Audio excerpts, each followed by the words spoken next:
At the Imperial War Museum, we want to explore history through personal experiences of war. 70 years ago this year, in May 1940, the evacuation from Dunkirk started, and Tom Cooke was one of the soldiers rescued from the beaches. Here he shares his story.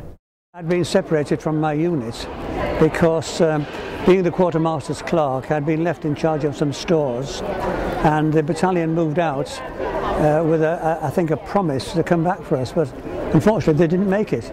But a French unit came in, so we fought with the French unit for 2 days, and were then carried out by the French to La Bassée, where we joined the Queen's Regiment with them for 4 or 5 days, and then we headed for the beaches. By the time we reached the beaches, of my 7 or 8 people, there were 3 of us left. So I said to them, well, I'm going to go find some water. Went up to the hotels, one of the hotels on the seafront, but it was hopeless, there was no water.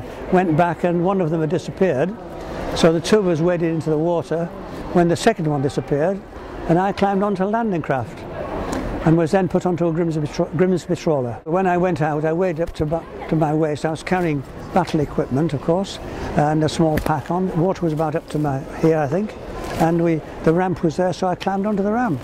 And the ramp collected the fuel on the landing craft and then took us out to this trawler. We just climbed on board the trawler. I think we're just so relieved to get off out of the trouble onto the ship and going back to UK. I don't think anybody had time to talk about the others. I think there was this, the Dunkirk spirit, I think is the way it was called. It was a defeat, of course, but we weren't greeted as if it was a defeat. It was a sort of miracle, I suppose they called it. It wasn't really a miracle. It was the Royal Navy that did it, definitely.